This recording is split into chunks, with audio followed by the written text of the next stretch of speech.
Si vous gagnez un salaire mais que vous êtes encore pauvre, c'est parce que personne ne vous a appris à devenir riche. On vous a appris à travailler dur, mais pas à faire travailler votre argent. Je vais être direct avec vous. J'ai été là où beaucoup d'entre vous sont aujourd'hui. Salaire décent, mais toujours à découvert en fin de mois. Et puis, j'ai découvert les principes de Robert Kiyosaki qui ont tout changé. Des principes simples que les riches appliquent naturellement, pendant que nous, les salariés, continuons à galérer. Dans cette vidéo, je vais vous révéler les 7 actions concrètes qui font la différence entre rester coincé avec un salaire et construire une vraie richesse. Ce ne sont pas des théories, mais des stratégies testées que j'applique moi-même depuis des années. Ce que je vais partager aujourd'hui peut transformer votre situation financière en 2026. Mais attention, si vous cherchez des solutions miracles ou des combines rapides, passez votre chemin. Je parle de vraies méthodes qui demandent de l'engagement. Alors, êtes-vous prêt à apprendre ce que l'école ne vous a jamais enseigné sur l'argent? C'est parti. La première chose que vous devez absolument faire, si vous voulez devenir riche avec votre salaire, c'est de changer votre état d'esprit. Écoutez-moi bien, la première étape pour devenir riche, c'est de reprogrammer votre cerveau. Je sais, ça paraît simple dit comme ça, mais c'est là que 90% des gens échouent. Vous savez pourquoi les pauvres restent pauvres? Parce qu'ils pensent comme des pauvres, je n'ai pas les moyens, ce n'est pas pour moi. Les riches ont eu de la chance, arrêtez ces conneries. La vérité, votre compte en banque est le reflet direct de votre état d'esprit. C'est brutal, mais c'est comme ça. Si vous pensez petit, vous vivrez petit. Point barre. Regardez les millionnaires. Ils ne se réveillent pas le matin en se demandant comment payer leurs factures. Ils se demandent comment multiplier leurs revenus. C'est ça la différence. Et vous savez quoi? Cette mentalité d'abondance n'est pas réservée aux autres. Vous aussi, vous pouvez l'adopter. Mais il faut arrêter de pleurnicher sur votre sort et commencer à voir les opportunités partout. C'est comme au poker. Vous jouez les cartes que vous avez, pas celles que vous souhaiteriez avoir. Mais avec le bon état d'esprit, même une main moyenne peut vous faire gagner gros. Alors voilà ce que vous allez faire dès aujourd'hui, arrêtez de vous plaindre. Chaque plainte est une admission de défaite. Commencez à parler comme quelqu'un qui réussit. Visualisez votre succès, pas comme un rêveur, mais comme un stratège. Entourez-vous de gens qui visent haut, les mentalités sont contagieuses. Je vais vous dire un truc marrant. Les gens riches ne passent pas leur temps à compter leurs centimes au supermarché. Ils comptent les opportunités. Pendant que certains calculent combien ils peuvent économiser sur les pâtes, d'autres calculent combien ils peuvent investir. Maintenant, si vous pensez que tout ça, c'est du baratin motivationnel, libre à vous de retourner à votre vie médiocre. Mais si vous êtes prêt à faire le switch mental, à voir grand, à penser abondance plutôt que pénurie, alors vous venez de faire le premier pas vers la richesse. Et vous savez ce qui est encore plus drôle? Une fois que vous aurez cette mentalité, vous vous demanderez comment vous avez pu penser autrement pendant si longtemps. Alors, êtes-vous prêt à reprogrammer votre cerveau pour la richesse ou préférez-vous continuer à penser comme les 95% qui galèrent? Le choix vous appartient. Mais rappelez-vous, votre esprit est comme un parachute. Il ne fonctionne que quand il est ouvert. Deuxième chose, maîtrisez vos dépenses. Ok, parlons cash. La deuxième étape, c'est la gestion de votre fric. Et là, je vois déjà certains qui font la grimace. Encore l'histoire du budget? Eh oui, mon pote. Vous savez ce qui différencie vraiment les riches des pauvres? Ce n'est pas forcément combien ils gagnent, c'est comment ils dépensent. J'ai vu des mecs qui gagnent 5 000 € par mois être fauchés le 15, et d'autres avec 2 500 € qui investissent chaque mois. C'est ça la vraie différence. Arrêtez-moi si je me trompe, mais vous êtes probablement du genre à commander Uber Eats 3 fois par semaine, avoir des abonnements que vous n'utilisez même pas, craquer sur des trucs en promo dont vous n'avez pas besoin, manger au resto quotidiennement, payer des intérêts sur votre carte de crédit. C'est comme si vous aviez un seau percé et que vous essayez de le remplir. Ça ne marchera jamais. Peu importe combien vous gagnez, si les sorties dépassent les entrées, vous serez toujours pauvre. C'est aussi simple que ça. Voici le plan d'attaque. Faites l'inventaire de toutes vos dépenses, tout, jusqu'au dernier café. Créez un fonds d'urgence de 3 à 6 mois de dépenses. Coupez tout ce qui ne sert à rien, vous savez. Cet abonnement à la salle de sport où vous n'êtes pas allé depuis début 2025. Vivez comme si vous gagniez 30% de moins. Petite histoire marrante. J'ai un pote qui se plaignait tout le temps d'être fauché. Un jour, on a fait ses comptes. Le mec dépensait 200 € par mois en café à emporter, 2400 € par an pour de l'eau chaude et des grains broyés, vous imaginez? Maintenant, il a une machine à café et investit la différence. La vérité qui fâche, vous n'êtes pas pauvre, vous êtes juste mauvais gestionnaire. Et c'est une bonne nouvelle, parce que ça se corrige. Le truc avec l'argent, c'est comme avec la bouffe. Si vous bouffez n'importe quoi, vous devenez gros. Si vous dépensez n'importe comment, vous restez pauvre. Je vais être brutal. Arrêtez de vivre comme un riche quand vous êtes pauvre. Les vrais riches vivent souvent en dessous de leurs moyens. Pendant que vous voulez jouer avec le dernier iPhone, eux investissent dans des actifs qui rapportent. Dernière chose, créez-vous un fonds d'urgence. Parce que les imprévus, c'est comme les impôts, ça arrive toujours. Et quand ça arrive, soit vous avez de côté et vous gérez, soit vous vous endettez et vous plongez. Alors, vous êtes prêt à devenir chirurgical avec votre argent ou vous préférez continuer à saigner votre compte en banque? À vous de jouer. Et rappelez-vous, ce n'est pas ce que vous gagnez qui compte, c'est ce que vous gardez. Troisième chose, arrêtez avec les dettes improductives. Troisième point, et celui-là, il va faire mal. Les dettes improductives, c'est votre cancer financier. Laissez-moi être clair, je ne parle pas des dettes qui vous font gagner de l'argent. Je parle de ces conneries que vous achetez à crédit. La nouvelle TV 4 Kelvin, le dernier smartphone, la bagnole qui vous met dans le rouge. Vous savez ce qui est dingue. Les gens s'endettent pour des trucs qui perdent de la valeur dès qu'ils sortent du magasin. C'est comme jeter de l'argent par les fenêtres, mais en plus, vous payez des intérêts pour ce privilège. C'est comme payer quelqu'un pour vous tirer dans le pied. Je vais vous raconter un truc marrant. J'ai un collègue qui s'est endetté pour acheter une montre de luxe. Il la porte au bureau pour impressionner les autres, mais il mange des pâtes le reste du mois. C'est ça que vous voulez? Avoir l'air riche, mais être pauvre? Voici la vérité brutale. Chaque dette improductive est une chaîne à votre pied. Chaque mensualité de crédit conso est un coup de couteau dans votre future richesse.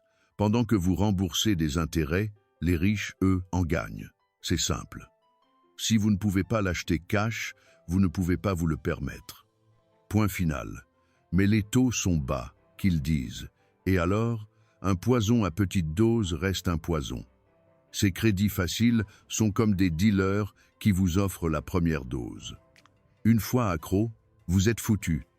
Voici le plan d'action immédiat. Arrêtez tout crédit à la consommation. Maintenant, listez toutes vos dettes. Attaquez-les une par une, en commençant par les taux les plus élevés. Plus de cartes de crédit si vous ne pouvez pas les rembourser intégralement chaque mois. Et pour l'amour du ciel, arrêtez avec les petites mensualités sur 24 mois. C'est comme ça qu'ils vous ont. 50 € par mois paraît rien, mais multipliez ça par 5 à 6 crédits et boum, vous êtes dans la mouise. Vous savez ce qui est ironique? Les banques qui vous prêtent cet argent utilisent ensuite vos intérêts pour investir et s'enrichir. Pendant que vous galérez à rembourser, elles prospèrent sur votre dos. Alors voilà le deal. Soit vous continuez à nourrir les banques avec vos intérêts, soit vous devenez celui qui fait travailler l'argent pour lui. La prochaine fois que vous voulez acheter un truc à crédit, posez-vous cette question. Est-ce que ça va me rendre plus riche ou plus pauvre? La réponse est généralement évidente. Maintenant, à vous de choisir. Vous voulez être libre financièrement ou rester l'esclave de vos crédits? La balle est dans votre camp. Et n'oubliez pas, la liberté financière commence quand vos dettes improductives prennent fin. Étape numéro 4. Sortir du piège du salariat. Augmenter vos sources de revenus. Ok, 4e point, et c'est du lourd. Votre salaire ne vous rendra jamais riche. Dur à entendre, mais c'est la réalité. Réfléchissez 2 secondes. Vous échangez votre temps contre de l'argent, 35 à 40 heures par semaine, et vous pensez que ça va vous mener à la richesse. Laissez-moi rire. C'est comme essayer de remplir une piscine avec un verre d'eau. Même si vous avez un bon salaire, vous restez limité par le temps. Il n'y a que 24 heures dans une journée, et votre patron ne va pas miraculeusement doubler votre paie. Voici la réalité que personne ne veut entendre. Les riches ont en moyenne 7 sources de revenus. Vous, probablement une seule. Et le pire, elle dépend du bon vouloir de votre patron. C'est comme mettre tous vos œufs dans le même panier. Et en plus, c'est quelqu'un d'autre qui tient le panier. J'ai un pote qui me disait « Mon salaire me suffit ». Il disait ça jusqu'au jour où son entreprise a fait des restructurations. Maintenant, il comprend pourquoi je parlais de diversification. Alors, voici le plan d'action concret. Identifiez vos compétences monnayables. Commencez un side hustle, le soir et le week-end. Investissez dans des actifs qui rapportent pendant votre sommeil. Créez un business à côté. Le truc marrant, c'est que quand vous commencez à avoir plusieurs sources de revenus, vous dormez mieux. Normal, si une source se tarit, les autres continuent de couler. Les idées ne manquent pas. Freelance sur votre expertise, création de contenu en ligne, investissement immobilier, e-commerce, formation en ligne, services de conseil. Mais je n'ai pas le temps, sérieusement. Vous avez le temps de regarder Netflix 5 heures par jour, mais pas de construire votre liberté financière. Petite dose de réalité. Pendant que vous regardez la dernière série à la mode, d'autres construisent leur empire. Pendant que vous scrollez TikTok, certains créent leur business en ligne. Le secret? Commencez petit, mais commencez maintenant. Même 100 € de revenus supplémentaires par mois, c'est un début. C'est comme une boule de neige. Ça commence petit, mais ça grossit en roulant. Et vous savez ce qui est vraiment drôle? Une fois que vous aurez goûté aux revenus multiples, vous vous demanderez comment vous avez pu vivre avec un seul salaire pendant si longtemps. Alors, vous continuez à mettre tous vos œufs dans le panier de votre employeur ou vous commencez à construire votre empire. À vous de jouer. Rappelez-vous, la sécurité financière, ce n'est pas d'avoir un bon job, c'est d'avoir plusieurs sources de revenus. Devenez un investisseur avisé. Et accrochez-vous bien. Si votre argent dort sur un livret A, vous êtes en train de vous faire plumer par l'inflation. Soyons clairs, l'épargne, c'est bien. Mais laisser dormir votre argent à 2% quand l'inflation est à 5%, c'est comme creuser un trou en pensant construire une maison. Les riches ne gardent pas leur argent à la banque, ils le font travailler. Et non, je ne parle pas de votre super livret à zéro. 5% que votre conseiller bancaire vous a vendu comme le Saint Graal. Regardez les faits. 1 000 € sur un livret A, pendant 10 ans, égale perte de pouvoir d'achat. 1 000 € investis intelligemment, égale potentiellement doublé ou triplé. J'ai un ami qui me disait « L'investissement, c'est risqué. Tu sais ce qui est vraiment risqué? Compter uniquement sur ta retraite en 2050. » Voici le plan d'action concret. Éduquez-vous sur les marchés financiers. Commencez par des ETF diversifiés. Explorez l'immobilier locatif. Investissez régulièrement, peu importe le montant. Le truc marrant avec l'investissement, c'est que tout le monde devient expert quand le marché monte, mais disparaît quand ça baisse. C'est comme ces experts en football qui ne regardent que les finales. Maintenant, je ne dis pas de mettre toutes vos économies dans la dernière crypto à la mode ou de jouer au loto boursier. Je parle d'investissement intelligent, diversifié, sur le long terme. Mais je n'y connais rien, et alors? Vous n'êtes pas né en sachant conduire non plus. Ça s'apprend. Vous savez ce qui est dingue? Les gens passent plus de temps à choisir leur série Netflix qu'à réfléchir où placer leur argent. C'est comme choisir la couleur du papier peint pendant que la maison brûle. Et les intérêts composés, c'est votre meilleur ami. Einstein les appelait la 8e merveille du monde. C'est comme une boule de neige qui grossit toute seule. Plus elle roule, plus elle devient grosse. Petit conseil qui tue, commencez maintenant. Pas demain, pas le mois prochain. Même 50 € par mois, c'est mieux que rien. C'est comme la musculation. Mieux vaut faire 5 pompes par jour que de prévoir d'en faire 100 un jour. Alors, vous continuez à nourrir l'inflation avec votre livret A ou vous commencez à faire travailler votre argent. Le choix est simple. Soit votre argent travaille pour vous, soit vous travaillez pour l'argent jusqu'à la fin de vos jours. Développez votre intelligence financière. 6e point, et celui-là va faire mal aux fainéants. L'intelligence financière, c'est comme un muscle. Soit vous le développez, soit vous restez financièrement chétif. Je vais être cash. Si vous ne comprenez pas comment fonctionne l'argent, l'argent ne fonctionnera jamais pour vous. C'est aussi simple que ça. Vous savez ce qui est dingue? On nous apprend les équations du second degré à l'école, mais personne ne nous explique comment fonctionne un crédit immobilier ou un investissement boursier. C'est comme si on vous apprenait à conduire sans vous montrer où est le frein. Mais la finance, c'est compliqué? Ah bon? Et TikTok, c'est simple peut être? Pourtant, vous avez appris à l'utiliser en 2 jours. Voici ce que font les riches que les pauvres négligent. Ils lisent au moins un livre de finances par mois. Ils suivent des formations continuellement. Ils s'entourent de gens plus intelligents qu'eux. Ils investissent dans leur éducation financière. J'ai un pote qui me sort toujours. Je n'ai pas le temps de lire. Le même qui connaît par cœur les statistiques de foot de tous les joueurs depuis 2010. Ce n'est pas une question de temps. C'est une question de priorité. Le plan d'action immédiat, commencé par Père riche, Père pauvre de Kiyosaki. Abonnez-vous aux chaînes YouTube qui parlent de finances, réussite, développement personnel. Les vrais, pas les vendeurs de rêves d'Instagram. Vous savez ce qui est marrant? Les gens passent des heures à débattre du dernier match de foot, mais demandez-leur d'expliquer la différence entre un actif et un passif, et là, c'est le blanc total. Un actif vous rapporte de l'argent, un passif vous en coûte. Si vous ne comprenez pas ça, vous pouvez avoir le plus gros salaire du monde. Vous finirez fauché. Petite anecdote. J'ai vu des types avec un bac +5 se faire arnaquer sur des investissements bidons parce qu'ils n'avaient aucune culture financière. L'éducation traditionnelle ne vous protège pas de la stupidité financière, mais ça coûte cher de se former. Vous savez ce qui coûte plus cher? L'ignorance financière. C'est le luxe le plus cher au monde. Alors voilà le deal. Soit vous investissez dans votre intelligence financière maintenant, soit vous payez le prix de l'ignorance toute votre vie. Et vous savez quoi? L'information n'a jamais été aussi accessible. Vous avez YouTube, des livres audio, des formations en ligne. Si vous restez ignorante aujourd'hui, c'est un choix.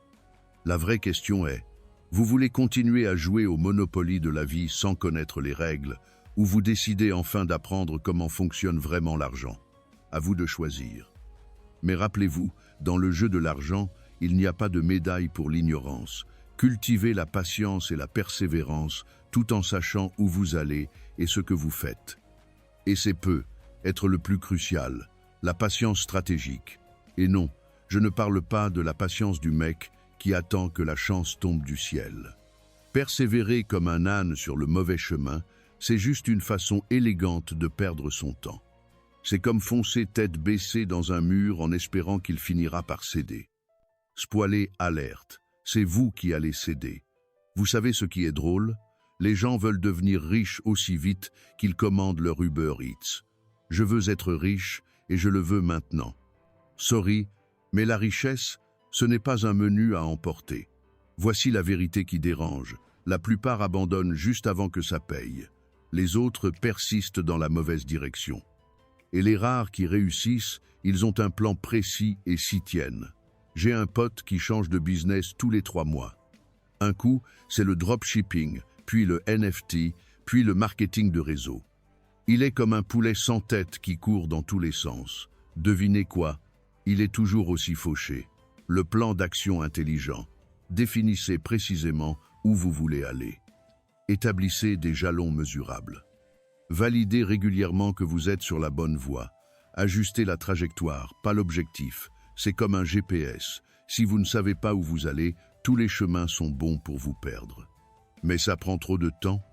Eh bien, le temps passera de toute façon. Dans 5 ans, vous serez 5 ans plus vieux.